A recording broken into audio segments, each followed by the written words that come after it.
right, guys, we got a couple boxes here. I am super excited to finally get these, and as you can see, my excitement couldn't hold. I thought about doing an unboxing, but I wanted to see what I had, and I got one of the boxes yesterday, and I just got this one in the mail this morning, so here we go. So this is the one I just got this morning. Yeah, all right. You see what that is? Viking. These are the coilovers. And man, these things are pretty.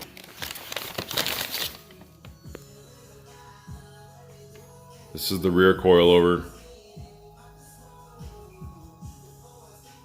Super nice. Super excited for these. So there's the rears. Those would be the springs. These are the brackets.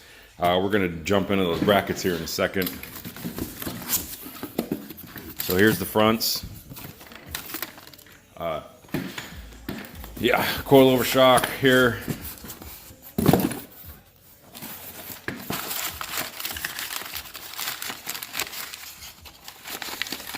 I don't do too many unboxings, so yeah.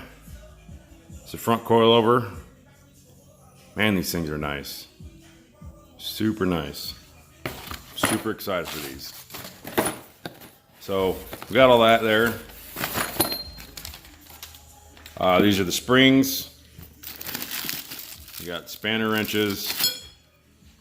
I only ordered one set of spanner wrenches because I didn't see the point for I mean, I could have ordered another set so that you know, maybe if I had a buddy over here we could adjust the sides at the same time, but wasn't too worried about that. So front set, rear set, I'm gonna go ahead and cut this, and we're gonna open up this box, and I'm gonna get the brackets out, and then maybe even in this video I'm gonna see if the brackets are gonna go ahead and fit on my frame, because I was curious about these brackets. These brackets say they should fit aftermarket lower control arms, so we'll see. I'll cut you back. All right, guys, I just decided to go ahead and get everything out the box. I'll show you kind of what I got here. So here's the front coilovers. This is the whole setup, besides hardware and whatever. So your spring will sit on top of the thrust bearings here, and this goes in the factory spring mount. And then here's the rear coilover. It's not assembled because I kind of want to keep everything stored in the box, so I don't want to extend the shock out. We'll see though. I might try to put these rear ones in and mock them up. And here's the brackets I ordered with this kit. So this is the rear bracket kit. Let's see if I got a part number for you. Yeah, these are the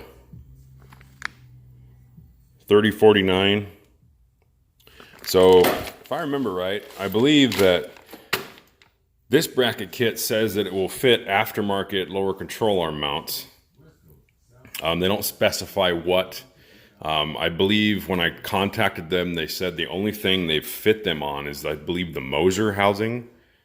But I have quick performance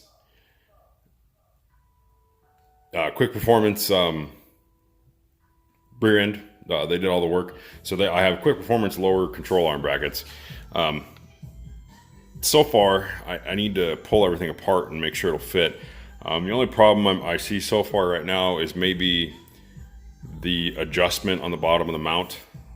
And you'll see what I'm talking about. I'm gonna pull the shocks off and go ahead and see if I can't get these mounted up. But I just kind of wanted to give you a look at what I got here. So these are 110 springs, and then these are 350 springs. I went for kind of I believe they were street strip use, and then I kind of want a little more weight transfer, so I went with these lighter rear springs. And I believe this one says lightening required, lightening, as in like taking weight off of it. I got fiberglass hood bumper, like I said in one of my videos. So there we go. Got that going on. And yeah, so here's everything I just got. And let's go ahead and see if we can't get these brackets to fit.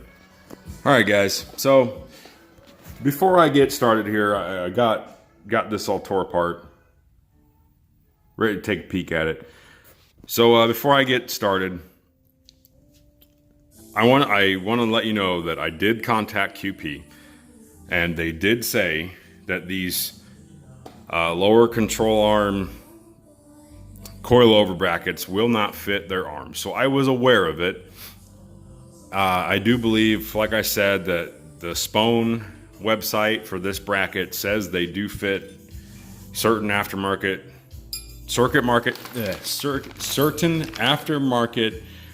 rear control arm mounts. They don't tell you which ones, and maybe I am wrong. Maybe it does say on there that only fits stock control arms. I can't remember. I remember they had one or the other. So anyway, my point is, I knew that I might have to do something to these. So I went ahead and ordered them because these are the brackets that I want to run. I want to run brackets like this. They came with the kit. I know people that can weld shit like this, that's this thick. Might not be as pretty, but I think I got somebody that I can have TIG weld all this back together once I'm ready. But anyway, so Quick Performance wants you to run this kind of lower bracket. Basically the Spone relocation bracket is what they want you to run.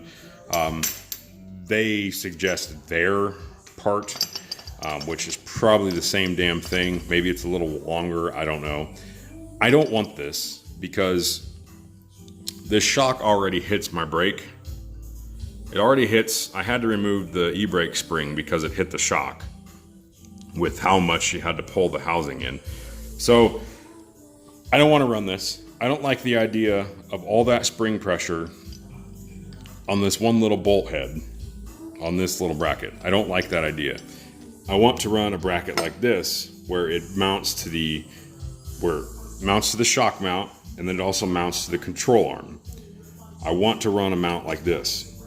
So maybe a pricey way of figuring this out, but it came in the kit, whatever, you know, whatever, it's whatever. From what I'm looking at right now, this can be modified to work. It might take a little bit of time making sure that everything's going to line up right, but honestly, I can do that outside of the car. I can get the housing out and then do this eventually. But so just so you can see what I'm looking at. So here you go. You get this set in place. Doesn't quite line up. And then you look at the angle down here of this bracket. Yeah, you're way off. So you got to come all the way out here like this just to get it to fit flat against it. So looking at it, it doesn't look too hard. I'll have to cut this whole back brace off, and then it almost looks like all we're going to need to do is just kind of trim this arm, which will allow that bracket to rotate this way, and it's going to fit flush. So it doesn't look too hard to modify. The biggest issue is just making sure that I keep this bracket lined up with this hole, because that's most important. And then I'll maybe have to modify that hole up there to get it to fit there. So if y'all are gonna talk some trash about what's gonna happen here, that's perfectly fine. I don't really care. This is what I'm gonna do. I probably could have made this bracket myself. Maybe I don't even know. Maybe I could take dimensions and talk to them and maybe send back the brackets and get a refund for that amount and just keep the coilovers. Then I can make my own, but I don't know. We'll see here. I'm gonna try to figure something out here. I might contact UMI and just tell them my dilemma, and yeah, maybe they'll refund me the amount for the bracket kit. We'll see. We'll see if they can do anything for me. But anyway, I'm gonna toy around with this for a little bit and then see see what I can come up with. If they won't refund me and I can't make this bracket, because I do have some nice steel over there that I can make this out of. I believe this is freaking 1/4 inch anyway. So I could actually make this bracket. Probably wouldn't be that hard to duplicate this and make something of my own. We'll see. We'll see what happens here. I'll keep you updated on this. So far though, this is just, I wanted to put a video of my coilovers. I wanted to show you these brackets, the issues that if you have a quick performance housing like I do, I know that's not a whole housing, but the lower brackets are quick performance. I just wanted to show you the issue that you will run into. So there we go. UMI coilover setup, coming to the G body. We got everything set up now. We're gonna try to start doing some work here soon. All right, guys, later.